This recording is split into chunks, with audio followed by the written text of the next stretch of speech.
Boa noite, bem-vindo ao Papo Antagonista, deputado. Boa noite, Cláudio. Boa noite a toda a população brasileira, especialmente a nossa gente do estado de Mato Grosso que nos escuta. Obrigado. Para mim é uma satisfação participar do Papo Antagonista. Maravilha, a satisfação é nossa. Eu já começo te perguntando, vou aproveitar e já jogar no teu colo o Roberto Jefferson.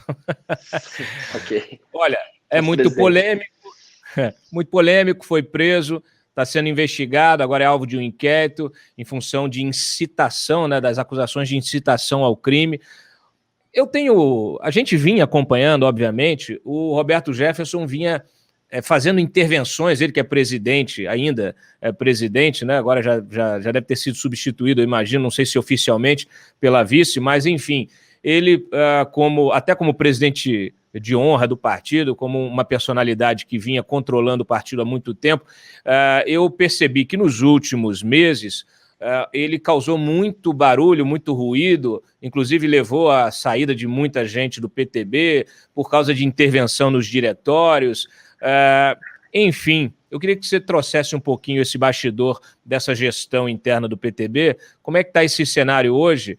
Você que é do PTB, você tem uma postura mais autônoma. O que você achou do comportamento do Roberto Jefferson, né? Com armas, gravando, ofendendo, atacando, incitando a população a invadir o Supremo, etc.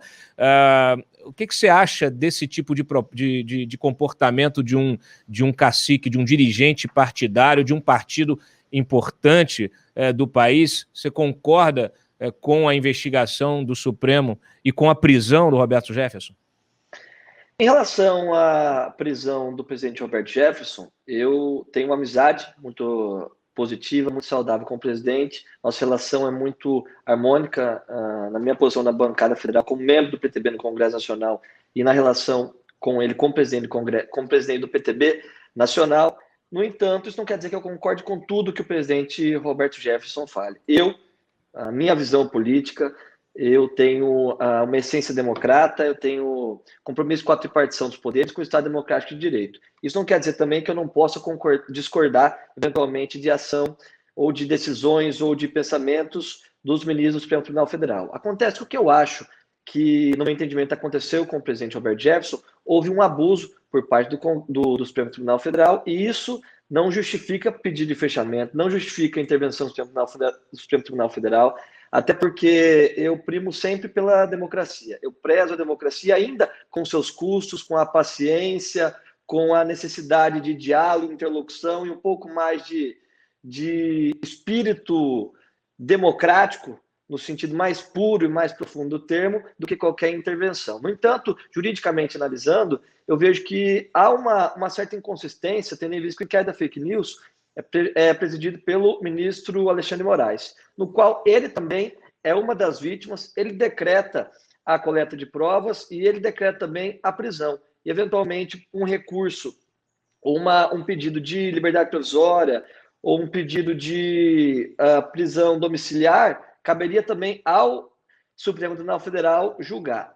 Então, eu vejo que houve ali uma concentração de poder na mão de um ministro, até porque ele, de ofício, abre o inquérito das fake news, investiga, coleta a prova e decreta a prisão. No entanto, isso não significa, como eu disse, que eu entenda que deve haver o fechamento do Supremo Tribunal Federal. Até porque a população brasileira, isso inclui a mim, ao Cláudio, a todos que nos assistem, tem que ter a consciência democrática de que quem colocou esse ministro do Supremo Tribunal Federal no Supremo Tribunal Federal fomos nós, por meio da eleição dos ex-presidentes da República, por meio da eleição dos senadores que fazem a sabatina dos senadores. Então, de certa forma, nós estamos representados no presidente da República e nos senadores que aprovaram a presença desses ministros. Então, a essência e a ideia essencial da democracia seria que nos próximos senadores a quem votássemos e nos próximos presidentes da República, teríamos que cobrar deles qual seria a posição e o critério para as próximas vagas aos ministros do Tribunal Federal e não querer o fechamento ou uma intervenção em um dos poderes que constituem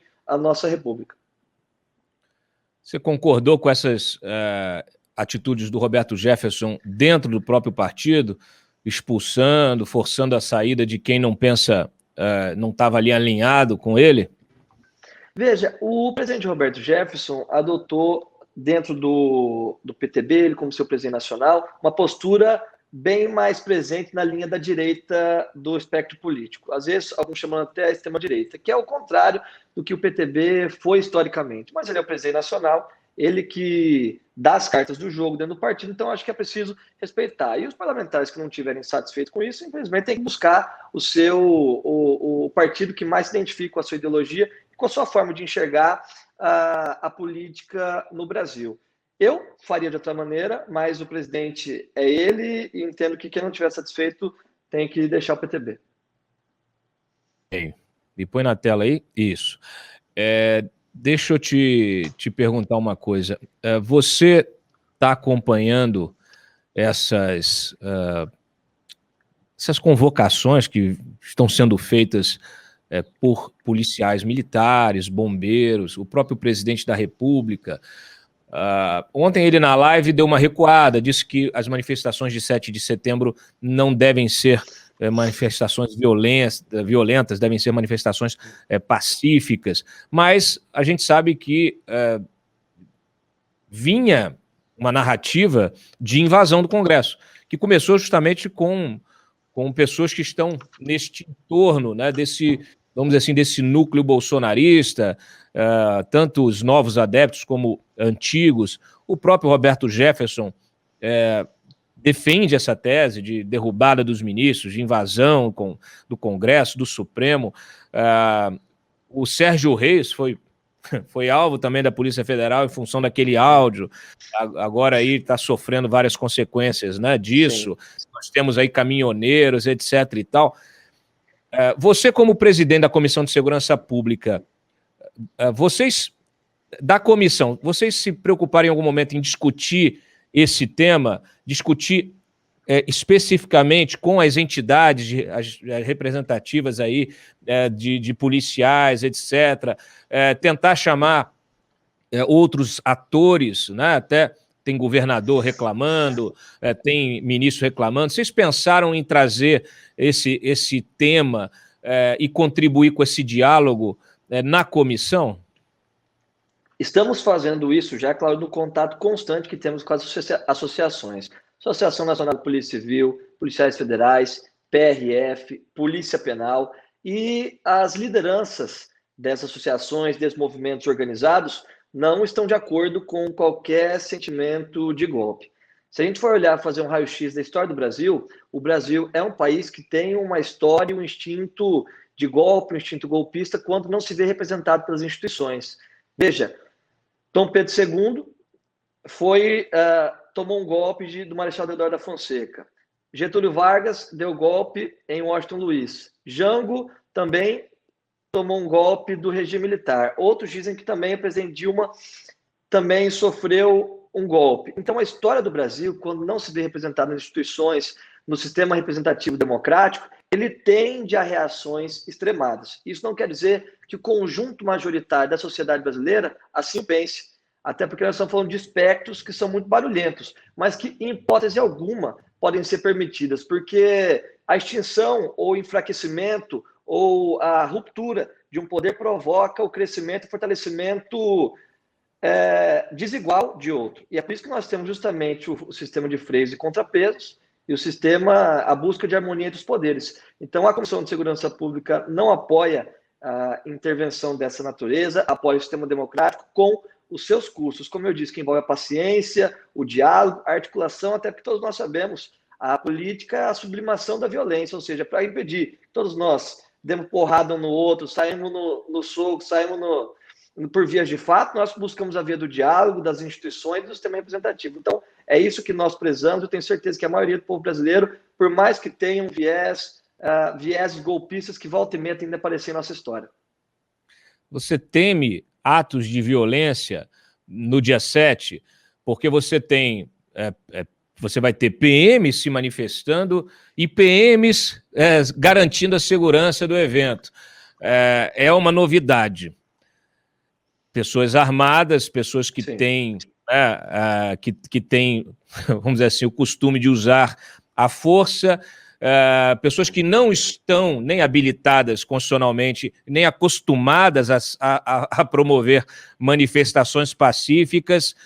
diante desse caldo aí que está, esse caldo de cultura que se formou, né, com essa gente pregando violência e tal, você teme, talvez não um golpe, né, uma ruptura institucional, mas na prática, ali, objetivamente, você acha que há um risco de violência, de atos de violência, de confronto? Você acha que há o risco de termos, no dia 7, mortos e feridos? Não sei se chega a mortos ou feridos, mas é claro que há uma tensão no ar.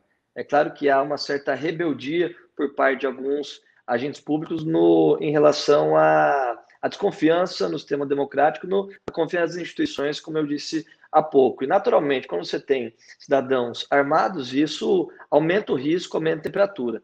Mas eu confio muito no compromisso das instituições, da Polícia Militar, de todos os agentes de segurança pública estarão fazendo a defesa da integridade física das pessoas, do Estado Democrático de Direito e, eventualmente, um ou outro cidadão, membro de alguma corporação, que não respeite, que não entenda e não respeite os limites da Constituição, porque todos nós, deputado federal, presidente da República, cidadão civil, a imprensa, todos nós precisamos andar dentro das 4 linhas da Constituição. Então, qualquer área dessa natureza, eu tenho a confiança que a Comissão de Segurança Pública estará atenta para buscar garantir o Estado Democrático de Direito e buscar garantir que esses cidadãos que têm essa visão deturpada possam ter as devidas sanções.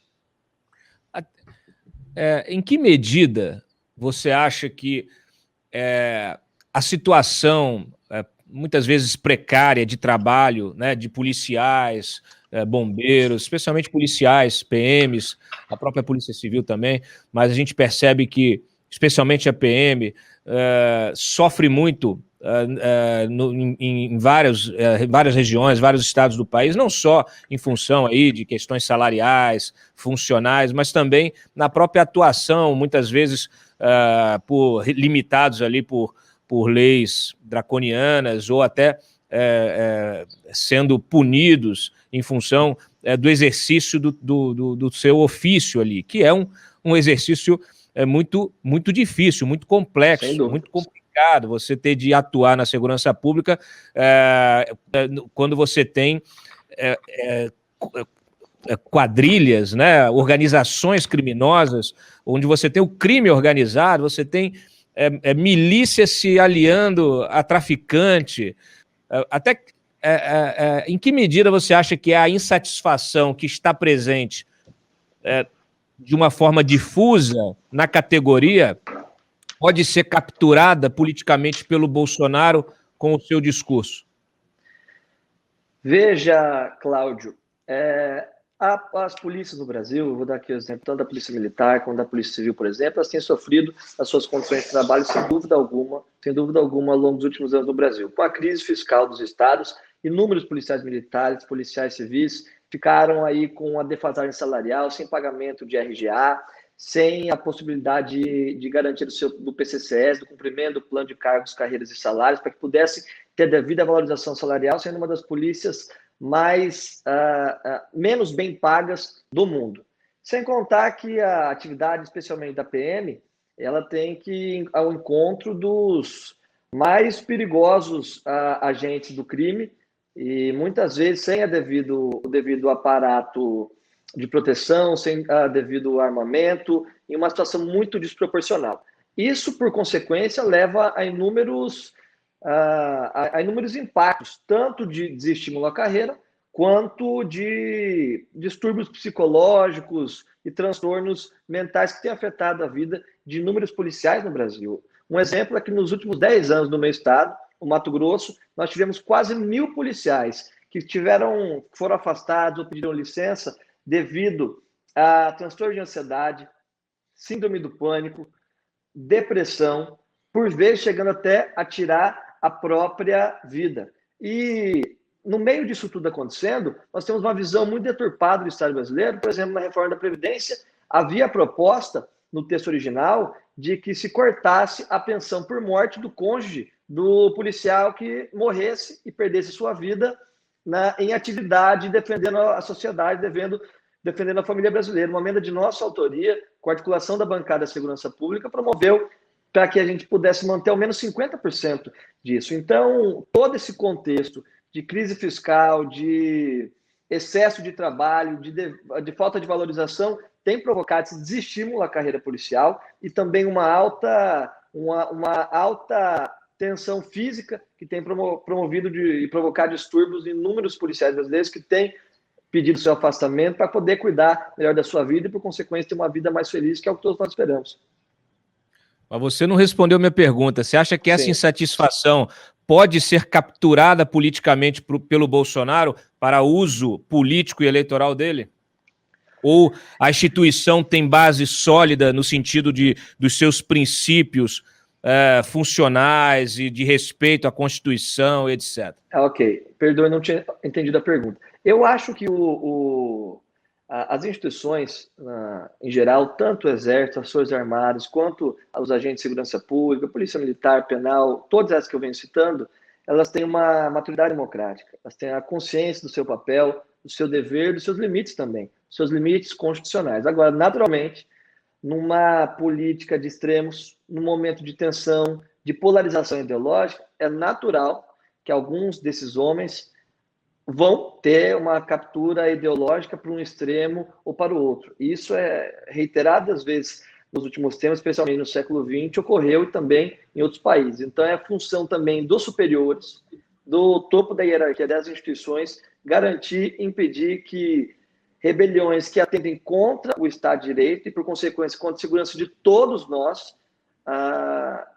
que eles venham a acontecer. Então, a responsabilidade desses cidadãos, desses superiores, desse topo da hierarquia, garantir a preservação do Estado de Direito.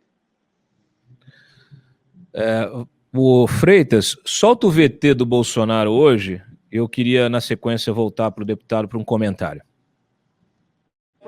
Tem que todo mundo comprar fuzil, pô. Povo armado jamais será escravizado. Eu sei que custa caro. Mas tem um idiota, tem que comprar feijão. Cara, você não quer comprar fuzil, não enche o saco quem quer comprar.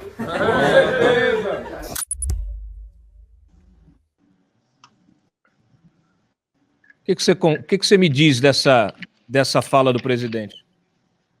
O presidente Bolsonaro sempre teve como uma de suas principais bandeiras o armamentismo. Eu, particularmente, não vejo o armamentismo como uma política de segurança pública. Eu acho que ela é um mecanismo de legítima defesa.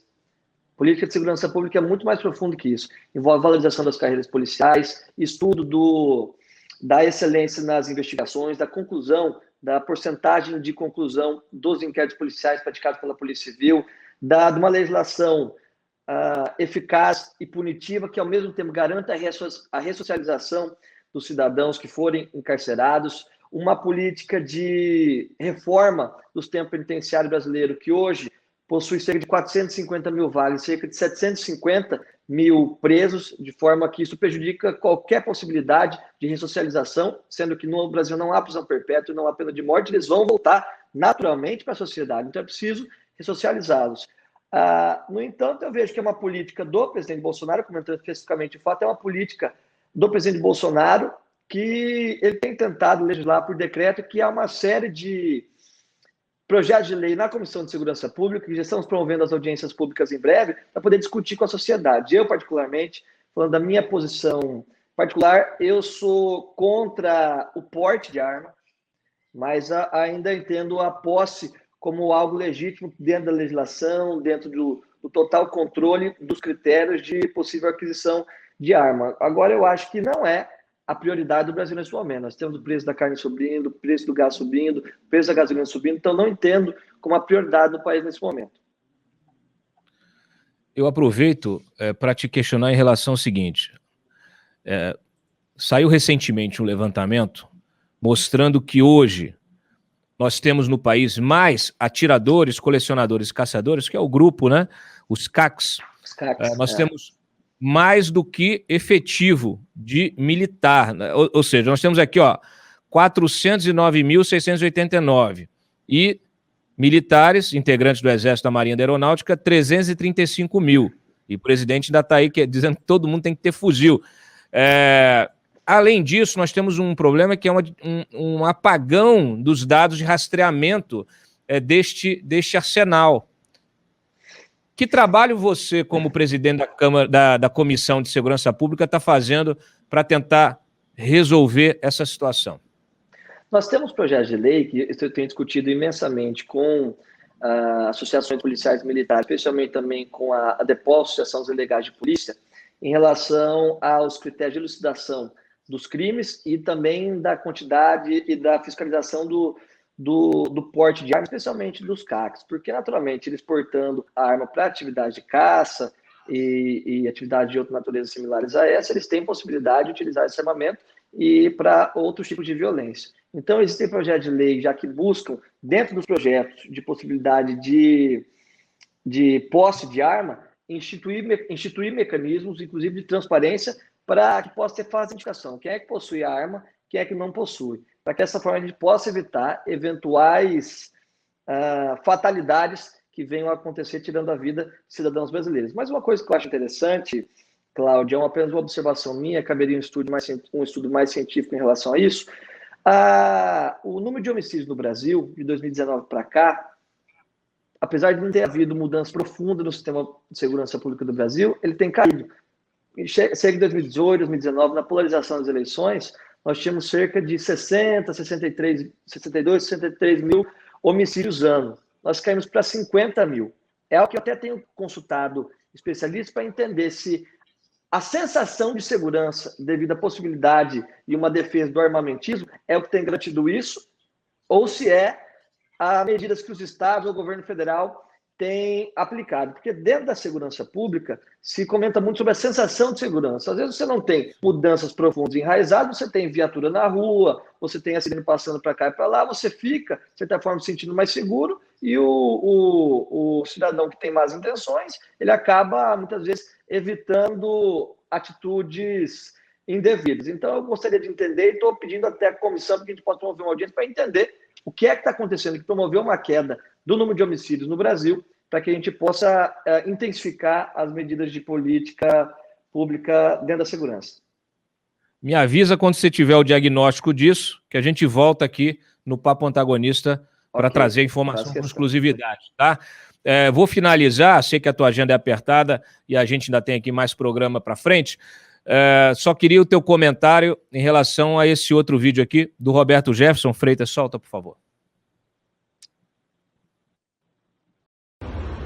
Os comunistas, como esse chinês malandro que está aí hoje na embaixada da China, que tem que ir embora.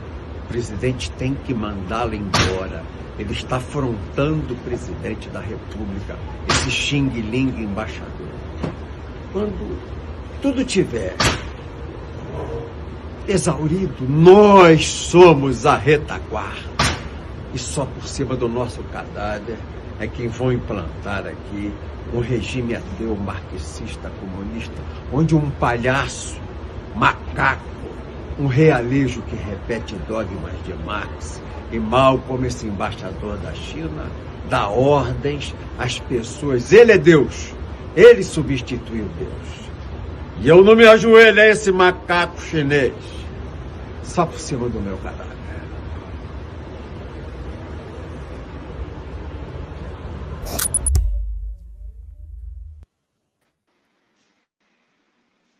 O Roberto Jefferson chegou a ponderar, numa das conversas dele com a turma, né, do partido, se ele estaria gagá ou não, né? Eu te pergunto, ele está gagá? Não está. Veja, eu não partilho dessa opinião do presidente Roberto e ainda eu acho inadequada. Eu conheço bem o presidente, é uma das mentes mais brilhantes. Inadequado? Isso aí não é crime?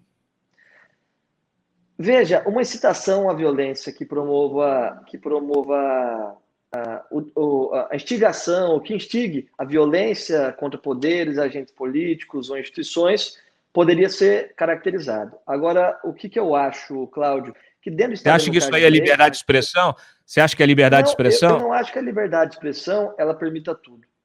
E também não sou a favor da censura também. Não sou a favor da censura, também acho que a liberdade de expressão tem limites. Agora, eu entendo que, dentro do Estado Democrático de Direito, o cerceamento da liberdade é a última das instâncias. Você precisa garantir sanções graduais e paliativos até que se chegue ao cerceamento da liberdade, sob pena de se abrir precedentes.